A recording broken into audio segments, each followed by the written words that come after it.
شفاء صدور فاض وعطر كل لسان. بسم اللہ الرحمن الرحیم. حمدن کثیرا طیبا مبارکا والصلاة والسلام علی محمد صلی اللہ علیہ وسلم. السلام علیکم ورحمۃ اللہ وبرکاتہ. ناظرین، طب نبوی میں ہمارا آج کا ٹاپک ہے حجامہ اور دم کے ذریعے علاج. نبی صلی اللہ علیہ وآلہ وسلم نے بیماریوں سے بچاؤ اور تندرستی کی بقا کے لیے جو ہدایات دی ہیں ان کو طب نبوی کہا جاتا ہے، اور جن بیماریوں اور تکالیف کے لیے آپ صلی اللہ علیہ وآلہ وسلم نے خود اپنے لیے جو چیزیں تجویز کیں اور صحابہ کرام کے لیے جو مشورے دیے، جو تجاویز دیں، اور ان کی صحت اور ان کی جسمانی اور روحانی صحت کے لیے جو چیزیں آپ صلی اللہ علیہ وآلہ وسلم نے تجویز کیں اور حفاظتی تدابیر بتائیں، ان سب کا نام طب نبوی ہے. طب نبوی میں ان ہدایات کو جو رسول اللہ صلی اللہ علیہ وآلہ وسلم سے ہمیں ملی ہیں، مسلمانوں کو اپنے لیے اس کو قیمتی تحفہ سمجھنا چاہیے. حدیث میں آتا ہے کہ اللہ تعالیٰ نے دنیا میں جو بھی بیماری اتاری ہے اس کی دوا اور شفا بھی ساتھ اتاری ہے. رسول اللہ صلی اللہ علیہ وآلہ وسلم نے بہت سے طریقوں سے جسمانی اور روحانی بیماریوں کے علاج کے لیے ہماری مدد فرمائی ہے اور ہمیں ہدایات دی ہیں. آئیے دیکھتے ہیں وہ طریقے کون کون سے ہیں. آپ صلی اللہ علیہ وآلہ وسلم نے کھانے پینے کی اشیاء سے لے کے غذا کی تبدیلی، آب و ہوا کی تبدیلی، کھانے پینے کے برتنوں کی صفائی ستھرائی اور ان کو ڈھانک کے رکھنے کا حکم، اس کے علاوہ دم اور دعا کے ذریعے علاج، دواؤں کے ذریعے علاج، حجامہ کے ذریعے علاج آپ صلی اللہ علیہ وآلہ وسلم کی سنت سے ہمیں ملتا ہے. نبی صلی اللہ علیہ وآلہ وسلم نے ہماری جسمانی اور روحانی بیماریوں کے لیے جو ہدایات دی ہیں، ان کے لیے جو طریقے مرتب کیے، ان میں ہمیں دعا کرنا سکھایا، دم کے ذریعے علاج کرنا سکھایا، دواؤں کے ذریعے علاج کرنا سکھایا، اور دم اور دعا ان دونوں کو دوا کے ساتھ اگر کیا جائے تو بیماری کا مکمل طور پر خاتمہ ہو سکتا ہے. رسول اللہ صلی اللہ علیہ وآلہ وسلم نے حجامہ خود بھی کروایا اور حجامہ کرنے کا حکم بھی دیا. جب آپ صلی اللہ علیہ وآلہ وسلم کو سر کا درد ہوا اور درد شقیقہ ہوا، ایک موقع پر رسول اللہ صلی اللہ علیہ وآلہ وسلم کو جب یہودیہ عورت نے زہر دینے کی کوشش کی تو آپ صلی اللہ علیہ وآلہ وسلم نے ان مواقع پہ حجامہ کرایا. اور ایک دفعہ رسول اللہ صلی اللہ علیہ وآلہ وسلم حج پر تشریف لے جا رہے تھے تو راستے میں سر درد کی وجہ سے آپ نے حجامہ کروایا. اور حجامہ ایک ایسا طریقہ علاج ہے جو بہت عرصے تک، بہت صدیوں تک اس کے بارے میں کوئی زیادہ لوگ نہیں جانتے تھے اور نہ ہی یہ اتنا کامن تھا. لیکن آج کل اس پر سائنٹیفک ریسرچز کے بعد یہ چیز ثابت ہوئی کہ حجامہ ایک بہت اچھا طریقہ علاج ہے جس کے ذریعے انسان کے خون سے گندے مادے نکال کر خون کی صفائی کا اہتمام کیا جاتا ہے، بلڈ سرکولیشن امپروو ہوتی ہے اور باڈی ڈیٹاکس ہوتی ہے. جسم سے گندے فاسد مادوں کا اخراج ہونے کی وجہ سے فوری طور پر دردوں میں آرام آتا ہے اور بہت سی تکالیف میں آرام آتا ہے. جسم کے جن حصوں میں آکسیجن نہ پہنچ رہی ہو، خون کی روانی کی وجہ سے وہاں آکسیجن پہنچنا شروع ہو جاتی ہے. جہاں ہیلنگ نہ ہو رہی ہو، اندر انفیکشنز ہوں، وہاں پر حجامہ جو ہے، چونکہ بلڈ سرکولیشن اس سے تیز ہو جاتی ہے، بہترین طور پر بلڈ سرکولیٹ کرنا شروع کر دیتا ہے، دوران خون اچھا ہو جاتا ہے، جس کی وجہ سے اندرونی زخموں میں بھی، دردوں میں بھی اور مختلف تکالیف میں یہ ایک بہترین طریقہ علاج ثابت ہوا ہے. اس صدی میں جب اس پر مختلف ممالک میں ریسرچز کی گئیں تو اس کے خون کو جب دیکھا گیا تو خون کے اندر جو اجزاء پائے گئے وہ سب سے زیادہ ٹوٹے پھوٹے سیل اور بیکار قسم کے بلڈ سیلز جو ہیں وہ دیکھنے میں آئے. اور حجامہ جس جگہ پر لگایا جاتا ہے یا وہ کپ جس جگہ پر لگایا جاتا ہے وہاں پر ایک سکشن ہوتی ہے اور اس میں جو ارد گرد کا گندا خون ہے وہ جمع ہو جاتا ہے اور کپ کی سکشن کی وجہ سے وہ جگہ تھوڑی سی نم ہو جاتی ہے یا سن ہو جاتی ہے، اور پھر 3 منٹ کے بعد جب اس کپ کو اتارا جاتا ہے اور اس پر ہلکے ہلکے کٹ لگا کر، وہ کٹ بھی نہیں ہوتے، بیسیکلی اسکریچ ہوتا ہے، ہلکا ہلکا چھید لگایا جاتا ہے جو صرف ڈرمس تک ہوتا ہے، اس کا نشان ایپیڈرمس تک بھی نہیں جاتا. یعنی ہجامہ جو صحیح ہجامہ ہے اس کا طریقہ کار یہ ہے کہ جب ایک کپ لگا کر اس جگہ کو سک کرنے کے بعد تھوڑا سن کر دیا جائے اور پھر اسے جب بلیڈ کے ساتھ ہلکا ہلکا نشان لگایا جاتا ہے تو وہ نشان بہت ہی منیمم، بہت ہی چھوٹے سائز کا ہوتا ہے اور اتنا کم گہرا ہوتا ہے کہ اگر جلد ہماری 2 حصوں پر مشتمل ہے، ایک ڈرمس اور ایک ایپیڈرمس، تو اس کا جو نشان ہے یا اس کا کٹ جو ہے وہ صرف ڈرمس تک رہتا ہے، وہ ایپیڈرمس تک بھی نہیں جاتا. اس طریقے سے کیا گیا ہجامہ، یعنی وہ مختلف چھوٹے چھوٹے چھید لگائے جاتے ہیں اور اس کے بعد پھر کپ لگانے کے بعد جب اس کو سک کر کے بلڈ وہاں سے نکالا جاتا ہے تو اس جگہ کے تمام ٹاکسک بلڈ باہر آ جاتا ہے اور جو صاف خون ہے اس کی گردش جو ہے وہ بڑھ جاتی ہے، جس کی وجہ سے اس بیماری سے یا اس درد سے فوری طور پر ریلیف ہو جاتا ہے. ہجامہ کے بارے میں بہت سی غلط فہمیاں بھی پائی جاتی ہیں اور بہت سے غلط طریقے بھی رائج ہیں. کچھ لوگ ہجامہ بالکل کرانا پسند نہیں کرتے اور یہ سمجھتے ہیں کہ شاید یہ ایک بہت ہی دردناک اور بہت ہی تکلیف دہ طریقہ علاج ہے. ایسا نہیں ہے. ہجامہ ایک بغیر درد کے کیا جانے والا عمل ہے. اس کے اندر کوئی خاص تکلیف نہیں ہوتی. اگر آپ جلد سے بال اکھیڑنے کی کوشش کریں تو جتنا اس میں درد ہوتا ہے اس سے بھی کم درد ہجامہ میں ہوتا ہے، اور جب پورا اس کی سکشن کرنے کے بعد کپ اتارا جاتا ہے تو اس جگہ کو پوری طرح صاف کر کے اور اس پر اگر کلونجی کا تیل لگا دیں تو سب سے اچھا رہتا ہے، سب سے عمدہ کام کرتا ہے.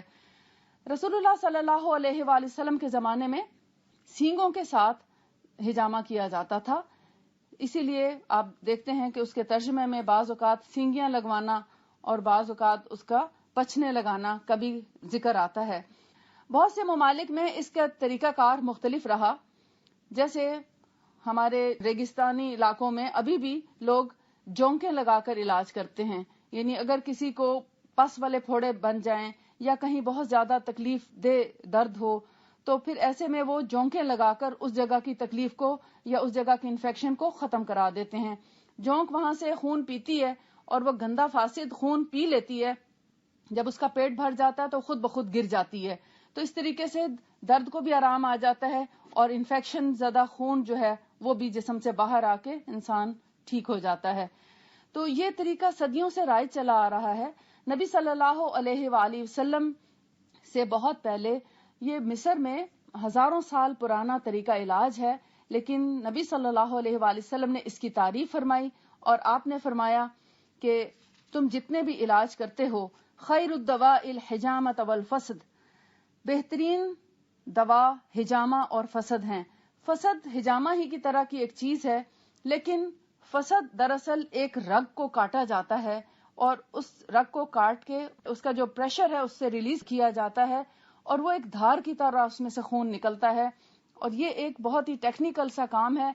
ہر شخص اس کو نہیں کر سکتا. البتہ ہجامہ سیکھنے کے لیے کوئی بہت زیادہ مشقت تو نہیں ہے، لیکن اس کے لیے ہائیجین کا خیال رکھنا بہت ضروری ہے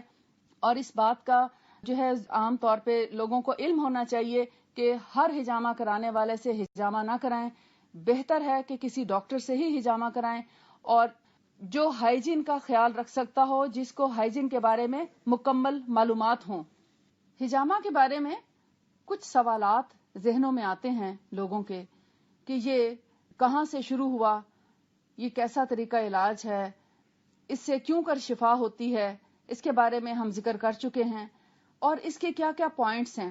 عام طور پر جو ہجامہ کرنے والے ہجامہ تھراپسٹ ہیں زیادہ تر وہ سننا پوائنٹس کے نام سے ہجامہ کرتے نظر آتے ہیں، لیکن ہجامہ دراصل ایک پوری سائنس ہے اور اس کے بارے میں کافی تحقیق ہو چکی ہے. اب پاکستان میں بھی، انڈیا میں بھی، انگلینڈ میں ہجامہ اس وقت بہت کامن ہو چکا ہے اور امریکہ، UK، انڈیا، پاکستان اور بہت سے ممالک میں اس کو بہت پسند کیا جانے لگا ہے، اور اس کو کھلاڑی بہت شوق سے، سوئمنگ کرنے والے لوگ بہت شوق سے ہجامہ کرا رہے ہیں، کیونکہ پٹھوں کو نہ صرف یہ کہ ریلیکس کرتا ہے بلکہ تقویت بھی دیتا ہے. اگر ہجامہ کے ذریعے خون نکلتا بھی ہے تو اس خون کے بدلے نیا خون بہت تیزی سے بنتا ہے، جس کی وجہ سے انسان کی صحت بہت اچھی ہو جاتی ہے. اور اسپیشلی جیسے کینسر کے پیشنٹس ہیں، اور خاص طور پر بلڈ کینسر کے پیشنٹس کو خون نکلوانا ضروری ہوتا ہے، کیونکہ ان کا خون بہت تیزی سے خراب ہو رہا ہوتا ہے، اور اس خون کو بڑھانے کے لیے اگر ہجامہ کیا جائے تو ہجامہ کے ذریعے نہ صرف یہ کہ ان کے خون کے ٹاکسنز باہر آئیں گے، بلکہ خون جو ہے وہ تازہ بہت تیزی سے بننا شروع ہو جائے گا. اس طریقے سے ان کو بلڈ کینسر سے شفا یاب ہونے میں مددگار ثابت ہو سکتا ہے. ہجامہ بہت سی بیماریوں میں شفا کا باعث ہے. مثال کے طور پر درد شقیقہ یا مائیگرین، ہیڈ ایک، اور ہماری ریڑھ یعنی کہ اسپائنل کارڈ کے پرابلمز، اس میں سروائکل کا پرابلم ہو یا لمبر اسپائن کا پرابلم ہو، یہ کافی حد تک ڈسک سلپ یا ڈی جنریٹو چینجز اور ریڑھ کے اور جتنے مسائل ہیں، درد ہے یا انفلیمیشن ہے، ان سب کو ٹھیک کرنے میں بہت زیادہ فائدہ مند چیز ہے. ہجامہ صرف جوان لوگوں کے لیے ہی نہیں بلکہ بچوں اور بوڑھوں کو بھی کیا جا سکتا ہے، لیکن ان کے لیے ہمیں تھوڑی احتیاطی تدابیر کی ضرورت ہے کہ دیکھا جائے کہ مریض کتنا کمزور ہے یا بچہ کتنا کمزور ہے. اگر عمومی حالت انسان کی ٹھیک ہے تو اس میں کوئی بھی ایج ہو ہجامہ ہو سکتا ہے، لیکن اس کے لیے پھر بھی ڈاکٹر کا مشورہ ضروری ہے، یا ہجامہ تھراپسٹ جو کہ ڈاکٹر بھی ہو اس سے مشورہ کرنے کے بعد ہجامہ کرائیں. ہر شخص ایک دوسرے کا ہجامہ نہیں کر سکتا، اور اس کے لیے بلکہ ہمارا ایک ریکویسٹ بھی ہے کہ اس کے لیے کچھ قوانین ہونے چاہیے، کچھ اصول و قواعد ہونے چاہیے کہ ہر شخص گھر میں بیٹھے ہجامہ نہ کرتا رہے. چونکہ یہ سنت علاج ہے اور نبی صلی اللہ علیہ وآلہ وسلم نے خود اس کو کروایا اور اس کی اجرت بھی دی، لہٰذا اس کو ہم ایک اچھا علاج سمجھتے ہیں، مگر اس کے لیے کچھ اصول و ضوابط ہونے چاہیے کیونکہ یہ خون سے تعلق رکھتا ہے. چونکہ یہ خون سے اس کا تعلق ہے اور خون سے پھیلنے والی بیماریاں یا خون سے لگنے والے کنٹیجیس ڈیزیزز، اس سے بچنے کے لیے اس کے لیے کورس کرنے کے بعد یا اس کو پراپر طریقے سے سیکھنے کے بعد ہجامہ کی اجازت ہونی چاہیے. اور ہجامہ جو ہے وہ بہترین علاج تو ہے، لیکن اس کو ہر وقت کرانا اور ہر مہینے کرانا اور ہر بیماری کے لیے ہجامہ کرانا درست نہیں. کبھی کبھار جہاں آپ دوا سے آپ ٹھیک نہیں ہوتے یا آپ سمجھتے ہیں کہ ہر طرح کا علاج کرایا ہے مگر آپ ٹھیک نہیں ہوتے، تو پھر آپ ہجامہ کرا لیں، اس سے آپ کو انشاءاللہ شفا ضرور ہوگی. صحابہ کرام بھی بڑے شوق سے ہجامہ کرایا کرتے تھے، اور وہ لوگ تلاش کرتے تھے ہجامہ کے دنوں کو جمعرات اور پیر کے دن، یعنی پیر اور جمعرات کا دن وہ بہت پسند کرتے تھے ہجامہ کرانے کے لیے. اس کے علاوہ چاند کی تاریخوں میں 17، 19 اور 21 ان تاریخوں میں کرانا زیادہ پسند کرتے تھے. لیکن جب کبھی سر کا درد اگر زیادہ ہے یا کہیں بھی جسم میں درد زیادہ ہے یا کوئی تکلیف بہت زیادہ ہے تو ایسے میں کسی بھی تاریخ میں ہجامہ کرا لیا کرتے تھے. رسول اللہ صلی اللہ علیہ وآلہ وسلم جب حج کے لیے تشریف لا رہے تھے تو آپ کے پاؤں میں بھی تکلیف ہوئی تو آپ نے بغیر ان تاریخوں کے بھی ہجامہ کرایا، یعنی 17، 19، 21 تاریخ نہیں تھی بلکہ مہینے کی شروع کی تاریخیں تھیں جب آپ نے ہجامہ کرایا. تو ہمیں سنت میں دونوں طریقے ملتے ہیں. ایک تو یہ کہ 17، 19، 21 اگر مل جائے اور اس میں بھی اگر منڈے یا تھرسڈے کا دن مل جائے تو بہت ہی اچھا ہے، اور اگر تکلیف زیادہ ہے تو کسی بھی وقت اور کسی بھی دن ہجامہ کرایا جا سکتا ہے. لیکن ہجامہ کرانے کے لیے ضروری ہے کہ پیٹ خالی ہو، کھانا کھاتے ہی ہجامہ نہ کرائیں، یا ہجامہ کرانے کے لیے وہ تمام احتیاطی تدابیر جو آپ واک کرتے وقت کرتے ہیں، مثال کے طور پر آپ واک پہ جاتے وقت یا ہارڈ ایکسرسائز کرتے وقت آپ خالی پیٹ ہونا پسند کرتے ہیں، بہت زیادہ کھایا یا پیا ہوا نہ ہو، اور ایک دم سو کر اٹھنے کے بعد بھی نہیں، یا ایک دم جاگنے کے بعد فوری طور پر ہجامہ نہ کرائیں، تھوڑا بہت چل پھر لیں اور پانی یا شہد اور پانی لے کر پھر ہجامہ کرا لیں۔ اگر آپ بالکل صبح سویرے خالی پیٹ ہیں تو کوئی حرج نہیں، آپ 3 کھجوریں اور 1 گلاس پانی لے کر ہجامہ کرا سکتے ہیں تھوڑے وقفے سے۔ اور ہجامہ سے پہلے شہد ملا پانی پینا بہت ہی اچھا ہے، اور ہجامہ کرانے کے بعد بھی شہد والا پانی پینا بہت اچھا رہتا ہے۔ اس سے فوری طور پر آپ کو انسٹنٹ انرجی ملتی ہے، اور جو آپ کا خون ضائع ہوتا ہے اس کا نعم البدل جسم کو مل جاتا ہے، کسی قسم کی کوئی ویکنس نہیں ہوتی، اور آپ کے جسم کو جن بیماریوں سے آپ چاہتے ہیں، جس مقصد کے لیے آپ نے ہجامہ کرایا اور جو خاص پوائنٹس آپ نے لگوائے جن بیماریوں کے لیے، اس سے آپ کو شفا ہو جاتی ہے۔ ہر بیماری کے لیے پوائنٹس مختلف ہوتے ہیں، لیکن خاص طور پر جو سننا پوائنٹ ہے وہ ہمارے نبی صلی اللہ علیہ وآلہ وسلم نے فرمایا کہ دونوں کندھوں کے درمیان اور گردن کے نیچے اس کا پوائنٹ ہے۔ کچھ جگہوں پر آپ صلی اللہ علیہ وآلہ وسلم نے ہجامہ کرانے سے منع بھی فرمایا، اور وہ گدی والی جگہ پر، یعنی گدی کی جو پیچھے گڑا ہوتا ہے ہماری گردن کا، وہاں پر آپ صلی اللہ علیہ وآلہ وسلم نے ہجامہ کروانے سے منع فرمایا ہے۔ اور اسی طرح گھٹنوں کے سامنے ہڈی کے اوپر بھی، ہڈی والی جگہ پر بھی ہجامہ کرنے سے منع کیا گیا ہے، کیونکہ یہ ایسے پوائنٹس ہیں جس سے انسان کو نقصان پہنچ سکتا ہے۔ مختلف بیماریوں کے لیے مختلف پوائنٹس ہوتے ہیں۔ جہاں جسمانی بیماریوں کے لیے ہجامہ بہت مفید ہے، تو وہاں روحانی بیماریوں کے علاج کے لیے بھی یہ ایک بہت بڑا سورس ہے، ایک بہت اچھا ذریعہ ہے روحانی بیماریوں سے شفا پانے کا۔ مثال کے طور پر اگر آسیب، جنات، شیاطین یا جادو کا اثر پایا جائے تو اس کے بارے میں بھی ہمیں سنت سے اس کا ثابت ہے، اور نبی صلی اللہ علیہ وآلہ وسلم کے طریقے سے یہ ہمیں پتہ چلتا ہے کہ آپ صلی اللہ علیہ وآلہ وسلم نے جادو زدہ شخص کے لیے اور جس پر جنات کے اثرات ہوں ان کے لیے سر کے اوپر ہجامہ کرانے کا حکم دیا، یعنی سر پر ہجامہ کرانے کا حکم دیا۔ اور ہجامہ کرانے کے لیے کچھ پوائنٹس جو ہیں وہ خاص طور پر متعین کیے گئے ہیں، جیسے جو خاص طور پر سننا پوائنٹ ہے کندھوں کے پیچھے، اس کو پوائنٹ نمبر 1 کہا جاتا ہے، جو کہ خاص سننا پوائنٹ ہے۔ اور اسی طرح جو سر کے اوپر جادو کے اثرات کے لیے جو پوائنٹ لگایا جاتا ہے وہ 32 نمبر ہے، 32 نمبر۔ اور اسی طرح مختلف لور بیک کے پرابلم کے لیے جو کمر پہ لگایا جاتا ہے وہ 11 نمبر ہے۔ اسی طرح مختلف حصوں میں، جیسے کندھوں کے لیے ہے اور کانوں کے پیچھے ہے، اور مختلف بیماریوں کے لیے، فروزن شولڈر کے لیے، رسٹ پین کے لیے، جیسے لوگوں کو کارپل ٹنل سنڈروم ہو جاتا ہے اور ان کو پھر آپریٹ کرانا پڑتا ہے، تو ان تمام تکالیف کے لیے بعض اوقات ایک دفعہ کے ہجامہ سے ہی تکلیف دور ہو جاتی ہے، اور بعض دفعہ 3 دفعہ ہجامہ کرانا پڑتا ہے۔ تھائرائڈ، آرتھرائٹس یا اس طرح کی کچھ اور بیماریاں ہیں جن کے لیے ہجامہ 7 سے 9 دفعہ بھی کرانا پڑتا ہے۔ اس کا ڈیوریشن 2 سے 3 مہینے کر لیا جائے تو زیادہ اچھا ہے، 2 سے 3 مہینے کے بعد۔ اور کبھی کبھار کچھ ایسے مسائل بھی ہوتے ہیں، مثال کے طور پر اگر فالج زدہ شخص ہے یا کسی کو فالج ہو گیا ہے تو اس کے لیے ماہوار بھی کرا سکتے ہیں ہجامہ 15 دن کے بعد بھی، اور کچھ کیسز ایسے ہوتے ہیں جہاں ہفتہ وار بھی ہجامہ کی ضرورت پڑ سکتی ہے۔ اس کا مقصد یہ نہیں کہ ہر مریض ہفتہ وار یا ہر مہینے ہجامہ کرائے۔ ہر انسان کی بیماری کی مطابقت سے ڈاکٹر یا ہجامہ تھراپسٹ خود وقت کا تعین کرتا ہے، یعنی ہجامہ تھراپسٹ خود وقت کا تعین کرتا ہے کہ اس کو کتنے دنوں کے بعد ہجامہ کرانا چاہیے۔ اور اگر کوئی بھی تکلیف نہیں ہے، اگر آپ بالکل صحت مند ہیں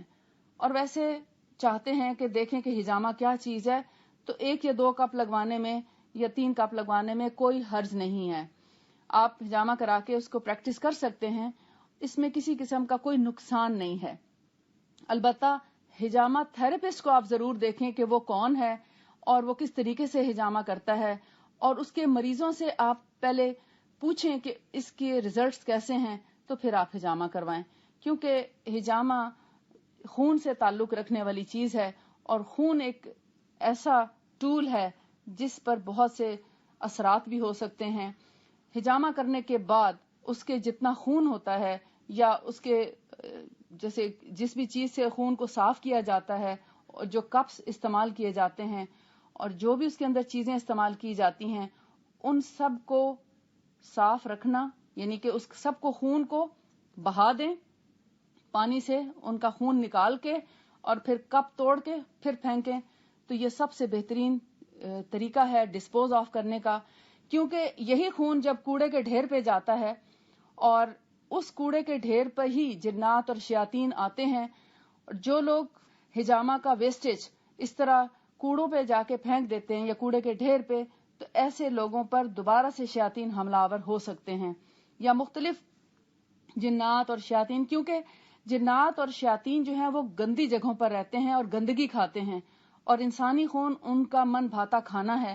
لہٰذا اس خون کی خوشبو سے یا اس خون کی اسمیل سے وہ اس انسان تک دوبارہ پہنچ جاتے ہیں. تو بہتر ہے کہ چاہے وہ ایام کے دنوں کا گندا خون ہو یا حجامہ کے بعد جو گندا خون ہے، اس سب کا جو صحیح طریقہ ہے جو امہات المومنین سے ہمیں پتہ چلتا ہے کہ ہمیشہ اس خون کو، یعنی اس کی جب تک سرخی ہے اس کو ویسٹ کریں، اس خون کو نکالنے کے بعد وہ چیزیں جو ہیں ڈسپوز آف کریں یا کوڑے میں پھینکیں، اور کپ بھی بہتر ہے کہ توڑ کے پھینکیں تاکہ دوبارہ سے ری یوز نہ ہو سکیں، کیونکہ اس سے بہت سی انسانوں کو، جانوں کو خطرہ ہو سکتا ہے اور اس سے بہت سی بیماریاں پھیل سکتی ہیں. لہٰذا ان چیزوں کا بہت اہتمام کیا جائے. ایک حدیث سے ہمیں پتہ چلتا ہے کہ نبی صلی اللہ علیہ وآلہ وسلم نے فرمایا کہ تم گدی کی ہڈی کے ابھار پر پشنا لگواؤ، یعنی گدی سے مراد جو دونوں کندھوں کے درمیان گدی سے نیچے جو ہڈی ہے اس کے پاس پشنا لگاؤ. وہی سننا پوائنٹ نمبر 1 کہ اس میں 72 بیماریوں سے نجات ملتی ہے، یعنی اس ایک کپ سے 72 بیماریوں سے آپ صلی اللہ علیہ وآلہ وسلم نے فرمایا نجات ملتی ہے، یعنی پریونشن بھی ہے اور کیور بھی ہے. ایک حدیث سے ہمیں یہ پتہ چلتا ہے، حضرت جابر سے روایت ہے کہ آپ صلی اللہ علیہ وآلہ وسلم نے اپنے کولہے پر پشنا لگوایا کیونکہ ان کے موچ آ گئی تھی، یعنی جیسے ہمارے ہاں چک پڑ جاتی ہے، تو آپ صلی اللہ علیہ وآلہ وسلم نے ایسے موقع پر جب کہ ان کو چک پڑ گئی تھی آپ نے اپنی کمر پہ بھی حجامہ لگوایا. نبی صلی اللہ علیہ وآلہ وسلم نے ایک دفعہ حجامہ کرایا اور حجامہ کرنے والے کو اس کی اجرت دی. مسلم اور بخاری کی روایت ہے، رسول اللہ صلی اللہ علیہ وآلہ وسلم نے ابو طیبہ سے پشنا لگوایا اور آپ نے بطور اجرت 2 سا غلہ دیے جانے کا حکم فرمایا اور اپنے غلاموں سے گفتگو فرمائی. انہوں نے ابو طیبہ کا حصہ کم کر دیا تو آپ صلی اللہ علیہ وآلہ وسلم نے فرمایا کہ جن چیزوں سے تم علاج کرتے ہو ان میں بہتر علاج حجامہ کر کے علاج کرنا ہے، یعنی پشنا لگا کر علاج کرنا ہے. ایک روایت میں آتا ہے کہ نبی صلی اللہ علیہ وآلہ وسلم نے ہدایت فرمائی کہ میں اس رات جب مجھے معراج پہ لے جایا گیا، جب بھی کسی گروہ کا، یعنی فرشتوں کے گروہ کا جب بھی مجھ پر گزر ہوتا تو وہ کہتے کہ اے محمد صلی اللہ علیہ وآلہ وسلم، آپ اپنی امت کو حجامہ کا حکم دیں کیونکہ اللہ تعالیٰ نے اس میں شفا رکھی ہے. نبی صلی اللہ علیہ وآلہ وسلم کے جب کبھی سر میں درد ہوتا تو آپ اپنے گردن اور کانوں کے درمیان پیچھے حجامہ کرایا کرتے تھے. اور حضرت انس سے روایت ہے کہ رسول اللہ صلی اللہ علیہ وآلہ وسلم 3 بار پچھنے لگاتے، 1 بار اپنے مونڈھے پر اور 2 بار گردن کے پہلوے حصوں پر، یعنی سائیڈز پر، گردن کے سائیڈز پر یعنی کندھوں پر، یہ نرم جگہ پر. بخاری کی ایک روایت ہے حضرت ابن مالک سے کہ آپ صلی اللہ علیہ وآلہ وسلم نے پچھنا لگوایا جبکہ آپ احرام کی حالت میں تھے، اور آپ نے پچھنا اپنے سر درد کی وجہ سے لگوایا تھا. جب آپ کے سر میں درد تھا تو آپ نے پچھنا لگوایا. حجامہ کے بارے میں بہت سی احادیث آتی ہیں، تقریباً 40 کے قریب احادیث ہیں جس میں نبی صلی اللہ علیہ وآلہ وسلم کے خود حجامہ کرانے، حجامہ کو پسند فرمانے اور حجامہ کو بہترین علاج قرار دینے کی، حجامہ کو بہترین علاج قرار دیا آپ صلی اللہ علیہ وآلہ وسلم نے. ایک حدیث میں آتا ہے کہ جو شخص حجامہ کے لیے 17، 19 یا 21 تاریخ چاند کی اختیار کرے گا اسے ہر بیماری سے نجات اور شفا ہو جائے گی. آپ صلی اللہ علیہ وآلہ وسلم نے روزے کی حالت میں بھی حجامہ کرایا، لیکن ہمارے لیے بہتر ہے کہ ہم روزے کی حالت میں حجامہ نہ کرائیں کیونکہ رسول اللہ صلی اللہ علیہ وآلہ وسلم کی قوت اور آپ صلی اللہ علیہ وآلہ وسلم کا تقوی اور آپ کی تمام چیزیں بہترین پائے تکمیل کو تھیں، لیکن ہم لوگ کمزور ہیں اور ہم اگر حجامہ روزے کی حالت میں کرائیں تو ہو سکتا ہے کہ کوئی کسی قسم کی ڈی ہائیڈریشن یا کمزوری کا احساس ہو، اس لیے بہتر ہے کہ ہم حجامہ روزے کی حالت میں نہ کرائیں اگر یہ اجازت ہے۔ یہ اجازت ان لوگوں کے لیے سمجھیے جن لوگوں کو کوئی ایمرجنسی میں کوئی ایسی تکلیف ہو گئی ہو اور اگر روزے کا وقت بھی قریب ہے افطاری کا تو ایسے میں حجامہ کرا سکتے ہیں۔ بہتر ہے اگر روزہ نفلی ہے تو کوئی حرج نہیں، لیکن فرض روزے کے دوران حجامہ نہ کرائیں تو اچھا ہے، کیونکہ نفلی روزہ تو اگر آپ کھول بھی دیتے ہیں تو کوئی حرج نہیں، اس کی اجازت ہے، لیکن فرضی روزہ جو ہے رمضان کا روزہ اس کو توڑنا جو ہے پھر اس کے بدلے میں 60 روزے کی جو ہے وہ ہمیں پورا کرنا پڑتی ہے، لہذا بہتر ہے کہ نفلی روزہ اگر ہے تو اس میں حجامہ کرانا چاہیں تو کرا لیں، کہ اگر کسی قسم کی کوئی کمزوری محسوس ہو تو آپ اس میں کچھ کھا پی سکتے ہیں۔ حجامہ کے بعد فوری طور پر کھجور، پانی، شہد یا شہد والا پانی پینا بہت ہی عمدہ غذا ہے، اور کھانا اگر 1 گھنٹہ ٹھہر کے کھایا جائے تو بہت اچھا ہے، اور کھانے میں اگر گوشت اور مرغن غذائیں نہ کھائی جائیں اور ہلکی پھلکی غذا اور سبزی کا استعمال کیا جائے تو حجامہ کے اثرات زیادہ اچھے نظر آتے ہیں اور زیادہ بھرپور اس کا فائدہ ہوتا ہے۔ تو ناظرین، ہم نے آج کے اس ٹاپک میں حجامہ پر بات کی، جو رسول اللہ صلی اللہ علیہ وآلہ وسلم کا پسندیدہ طریقہ علاج رہا۔ آپ نے خود بھی اس کو کرایا اور صحابہ کرام کو اور امت مسلمہ کو اس کے کرانے کی تلقین کی، لیکن اس کے لیے ہمیں تمام احتیاطی تدابیر کو اختیار کرنا ہوگا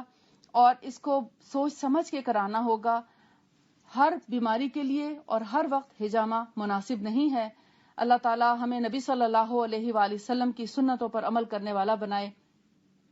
وآخر دعوانا ان الحمد للہ رب العالمین۔ سبحانک اللہم وبحمدک، اشہد ان لا الہ الا انت، استغفرک واتوب الیک۔ السلام علیکم ورحمۃ اللہ وبرکاتہ۔ النور شفاء صدور فاض وعطر كل لسان